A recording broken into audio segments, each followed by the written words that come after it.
I go by the name Penuel the Black Pen online. I've been doing a couple of videos in the past where I go into the history of Southern Africa and African peoples, speaking about the Sotho people, the Zulus, AmaXhosa.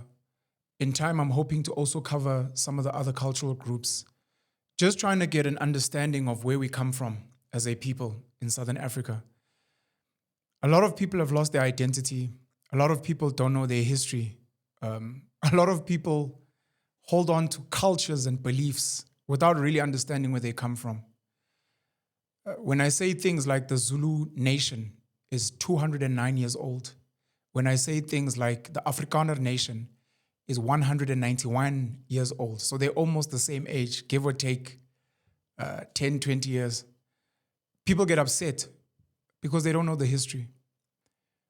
Culture is one aspect, cultural groups are one aspect. Another very important aspect is religion, which shapes us in many ways, and many people don't know the history of some of our biggest religious groups. I will be making two videos, one about the Zion Christian Church and another one about the Nazareth Baptist Church, to speak about the two biggest African Christian groups in South Africa and Southern Africa just in general. I will be reading from maybe 2-3 sources, largely Wikipedia. And my hope is to educate those that don't know, number one. Number two, it's to encourage people that will be watching these, that come from these churches or that are linked to the families in some way, to come forward and educate us where the information is wrong. Because I do understand the internet can be quite wrong and there can be a lot of disinformation. But this is where we learn together, collectively, so that we can understand and be sensitive to each other as a people and know our history. Where we come from, we know exactly where we are now, and we can start planning for where we are going. So please allow me, I will be doing a lot of reading and not so much speaking per se. The Zion Christian Church, ZCC, is one of the largest African-initiated churches operating across Southern Africa and is part of the African Zionism movement. The church's headquarters are at Zion City, Moriah, in Limpopo province, which is the old Northern Transvaal in South Africa. According to the 1996 South African census, the church numbered just under 3.9 million members. By the 2001 South African census, its membership had increased to 5 million members. A history. After being educated at 2 Anglican missions, Lekganyane joined the Apostolic Faith Mission in Boksburg. He then joined the Zion Apostolic Church Schism and eventually became a preacher of a congregation in his home village during late World War I. After falling out with the ZCC leadership, Lekganyane went to Basotholand to join Edward Lyon's Zion Apostolic Faith Mission. Lekganyane founded the ZCC after a revelation, which Lekganyane is said to have received God on top of Mount Tabagone in 1910. After splitting from Lion, Lekganyane used his home village of Tabagone near Polokwane, which used to be known as Pietersburg, as the headquarters, with about 20 initial congregations in the Northern Transvaal, the Witwatersrand, and Rhodesia. In 1930, Lekganyane began building a stone church there. After clashes with his chief, was expelled with his church still unfinished. Determined to obtain land, he eventually purchased 3 farms in the Polokwane area. McLean Farm near Tabagone would eventually be renamed Moriah, the ZCC's headquarters. The ZCC was officially registered in 1962 after government's reluctance to recognize one of the continent's largest and most influential churches. The early church was strongly influenced by the doctrines of the Christian Catholic Church of John Alexander Dowie, based in Zion, Illinois, in the United States, and by the teachings of the Pentecostal missionary John G. Lake, who began work in Johannesburg in 1908. Due to Lekganyane's attempts to appeal to migrant workers, the ZCC developed an international membership very early on, which went on to set up congregations in neighboring countries like Zimbabwe. In the late 1930s, migrant workers from Botswana also started ZCC chapters, although they faced considerable opposition from the authorities. Following Engenas Lekganyane's death in 1948, a major split in the church occurred. The church's large section of male migrant workers generally backed Lekganyane's oldest surviving son, the charismatic Edward Lekganyane, to succeed his father as the ZCC bishop. The church's rural base, meanwhile, backed a younger son, Joseph, to assume church leadership. Although events are highly disputed, Engenas Lekganyane himself appears to have favored Joseph, even though Edward was the chosen one, who served as his father's advisor and chauffeur during the 1940s. According to some traditions, during Engenas Lekganyane's mourning period, Edward's supporters mobilized on the Witwatersrand and hired buses to take them to Moria. After arrival, this large armed group was able to eject the pro-Joseph faction and take over the church's headquarters and infrastructure. Contemporary records relating to the event show that Edward was installed peacefully in Easter 1949 in a large ceremony by his uncle Reuben. Other written reports from the following year indicate that strong opposition to his leadership had arisen among most of the preachers in the ZCC who were shocked by Edward. They denied the son of the great Lekganyane, saying he was not the leader of the church. Initially, the two factions remained together, but Edward soon insisted that all members declare their loyalty in public, and this led to a permanent split. The ZCC continued under Edward's leadership, while Joseph seceded and formed the St. Engenas Zion Christian Church in 1949. The ZCC changed fairly dramatically following his son, Edward Lekganyane's assumption of control of the church in April 1949. Edward was a highly educated, flamboyant figure who eventually obtained a degree at an Afrikaans divinity school. Under his leadership, the all-male Mokuku organization developed out of his core group of supporters. This group initially formed as a church choir, wearing military-style khakis, police-style hats, and the star badge. The Mokuku in each congregation engaged in dancing, singing, and praying 3 times a week, according to a preset schedule. An additional feature of Edward's control of the ZCC was the rapid growth of Zion City Moria as a pilgrimage site. Using the Boyne farm that his father had purchased in the 1940s, Edward instituted annual pilgrimages that have gone on to become massive Southern African-wide events. Each year during Easter holidays, up to 1 million church members bus en masse to Moria, Polokwane to meet the bishop and to pray for blessings. Some characteristics of the church. The church fuses African traditions and values with Protestant Christian faith. As opposed to the mainstream European churches, the church has sought independence and autonomy in terms of theological and dogmatic approach. According to the ZCC, scholars such as E.K. Lekganyane, Hanekom, Creer, Sunkler, and Daniel did not understand the ZCC's approach to Christianity. Due to the apartheid education system in which Africans and their beliefs were rejected and mocked, they saw ZCC as a sect. This situation was exacerbated by the church's policy on secrecy, which limited its ability to publicize its activities. As a result, the ZCC maintains that much writing about it is inaccurate. The church believes in prophecy, the power of healing and spiritual counseling, which did not resonate with the scientific perspectives of these academics. The use of different mechanisms for faith healing includes the laying on of hands, the use of holy water, drinking of blessed tea and coffee to the point of vomiting in the belief that it cleanses the drinkers from the bad spirits that reside in their stomachs, and the wearing of blessed cords or cloth. The colors of the church are green and yellow. Church uniforms differ according to the state and gender of members and occasions. Men wear khakis for dancing and green suits for church services. Young women wear blue for church services and khaki for choir practices. Elder women wear green and yellow regalia for church services.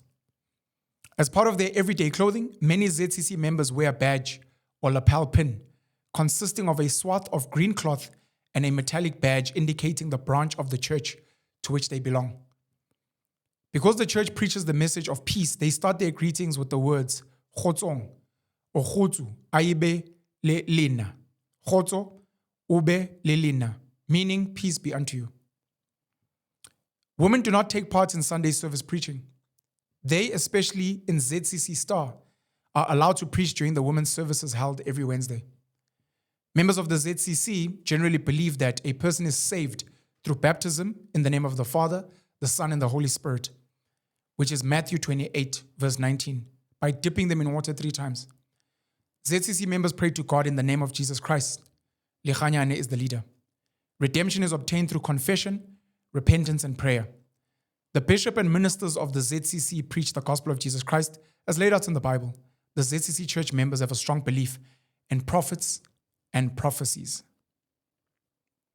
This is from Wikipedia.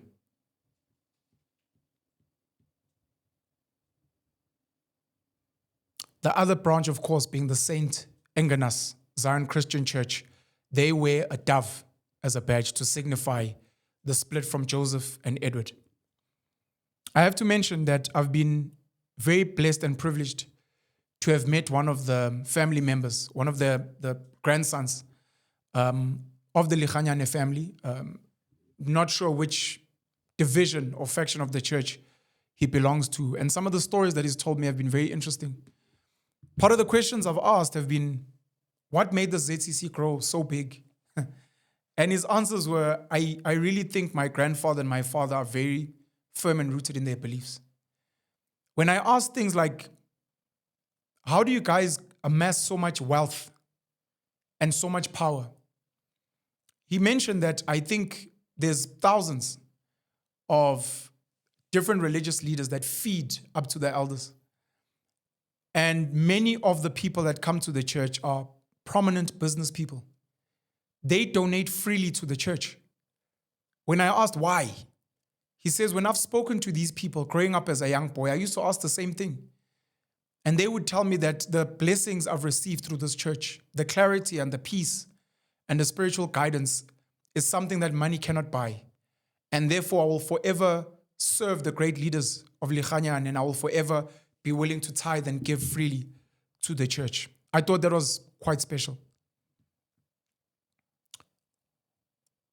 This is an article from sahistory.org.za, published in 2019. Published in 2016, updated in 2019. I'm just going to browse through it very quickly. The largest and fastest growing of the African independent churches in the 1990s is the Zion Christian Church. Its members, estimated to number between 2 and 6 million, in more than 4,000 parishes, live primarily in urban townships and rural communities. The ZCC was established in 1924 by Joseph Engenas Lekganyane, a farm worker in a rural area that later became Zion City in the northern province. Lekganyane was educated by Scottish Presbyterian missionaries, and the church reflects some elements of that religion. Lekganyane was initially a member of the ZAC following the healing of his eye ailment through the tri-baptismal the church practiced as a part of their member recruitment program. Some members of the Christian community did agree with this, but the church continued to carry out the baptismal services of this nature. Lekganyane left the ZAC and went to Lesotho in 1920. There he joined Edward Mutaung's Zion Apostolic Faith Mission and was ordained as a bishop of the ZAFM for the Transvaal. Due to differences pertaining to administrative matters, Lekganyane left ZAFM later, in late 1924 or early 1925, and started his own church, the Zion Christian Church. The ZCC took its name from biblical references to the Mount of Zion in Jerusalem, based in part on the inspiration of a similar community in Zion, Illinois. The church was initially based in Tabachone near Polokwane. It moved to Moria, the current headquarters, following clashes with the chief. The ZCC grew rapidly. It had 926 members in 1925, which grew to 2,000 in 1935 and 8,000 by 1940. In the next 2 years, membership of the church had trebled to just under 30,000, and it had spread to Zimbabwe, Botswana, and the Northern Cape. Joseph passed away in June 1948 and was succeeded by his son, who continued his legacy and followed his father's rules and teachings religiously. He was succeeded by his son Edward, who sought to steer the ZCC in a more biblical direction, away from the messianic elements which viewed Lekganyane, the founder, as an African messiah. He introduced the all-male Mokuko organization, which wore military-style khakis, police-style hats, and the star badge. Edward was succeeded by his son Barnabas in 1967. The highlight of the ZCC religious calendar is the Easter celebration, which has drawn more than 1 million church members for several days of religious services at Zion City. As I said, the other sect or the other faction of the church being the one that wears the dove is the one under Joseph, who was the brother of Edward.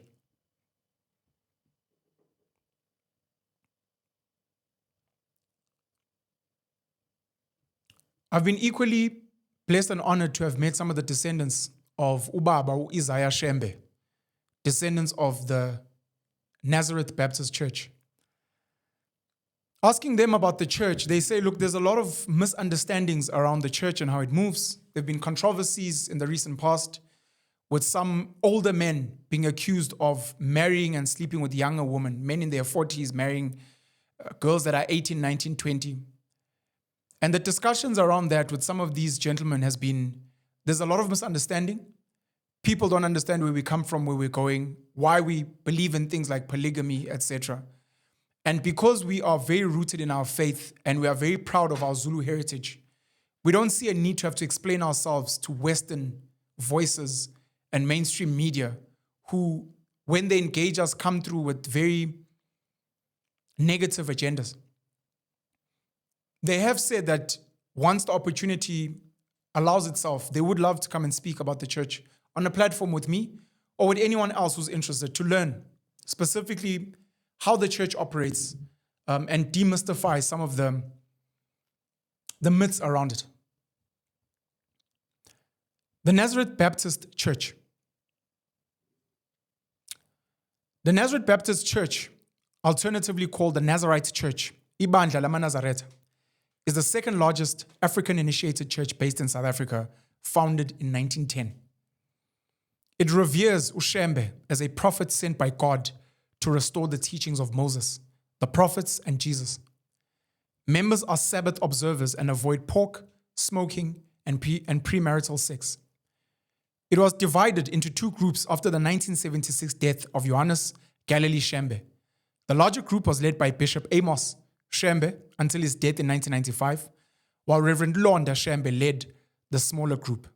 As of 2009, it was divided into three factions in KwaZulu-Natal and one in Gauteng. Very interesting that both these churches would split at some point into various factions based on the sons. The religion uses leopard skins as part of their ceremonies, which some activists are trying to stop or replace with synthetic leopard skin. On 18 October 2016, the KwaZulu-Natal High Court in Durban declared Vela Shembe the legitimate leader of the Nazareth Baptist Church after a protracted court battle which had dragged on since 2011, 5 years prior. Despite this, the previous leader's son, Mduduzi Shembe, who lives in the large village of Lekganyane, remains the de facto head of the church, and most church members have ignored this ruling. The Nazareth begin each year with the holy pilgrimage to Inhlangakazi, but approximately 6.7 million followers of Nazareth no longer go to Inhlangakazi because of court interdicts. As a result, Inkosi Unyazi Lwezulu avoided court battles and founded Mount Kenana, which is at Ozwatini, on the first Sunday of the new year. It is said that Isaiah Shembe was drawn to the area where the Holy Spirit told him to start the church. They also hold a month-long celebration in Judea near Eshowe every year in October, where members gather to receive the blessings of Shembe. This is from Wikipedia.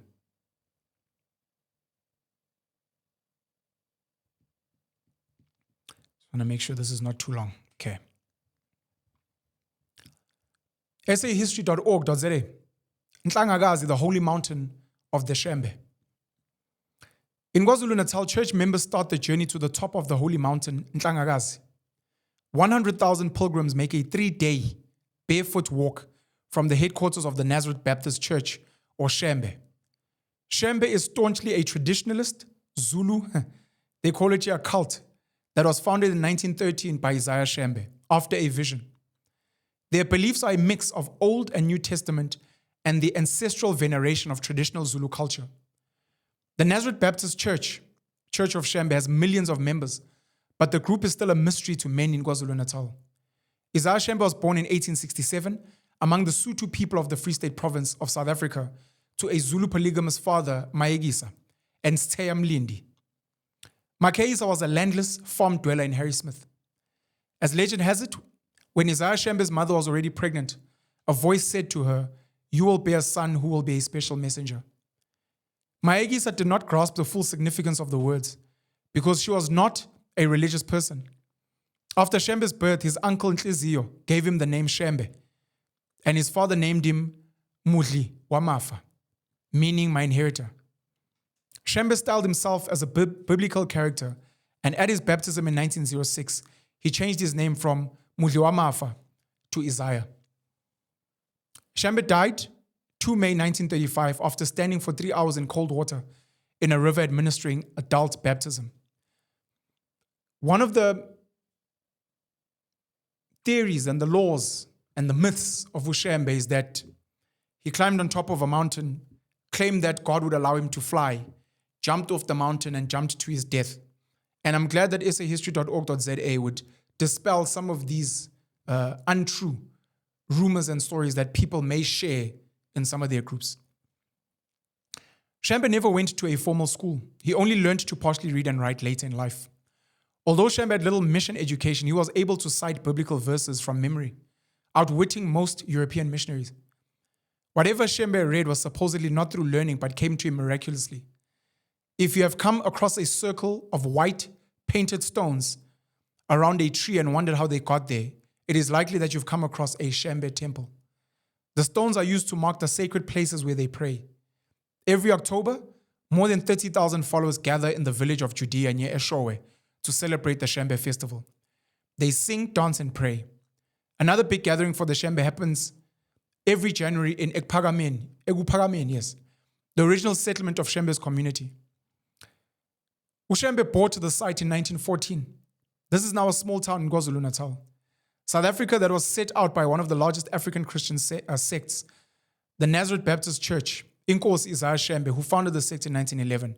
He bought the land in the Inanda area for his church and called the town Ekuphakameni, the place of spiritual upliftment.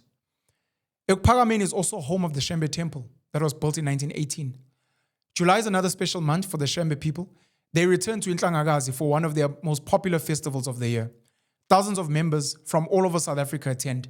Scores of people also gather on the last Sunday of the month to witness the sacred dancing. The Inanda Heritage Route Tour stops at several Shembe sites, including Ekuphakameni. Visitors can get a glimpse of the Shembe holy place while learning more about the church's history. The tour makes a stop at the Lekganyane village, where visitors can have a look at some of the Shembe church rituals. The Shembe settlements have become popular destinations for visitors who love learning about history and culture. As I read these histories again, this is online, documented, whether by white people or by academic scholars. And the reason I would read this stuff is, number one, to educate. Learning that there are two huge religious groups in South Africa which fall under Christianity, being the Zion Christian Church, the ZCC, and the Nazareth Baptist Church, Ibandla lama Nazareta.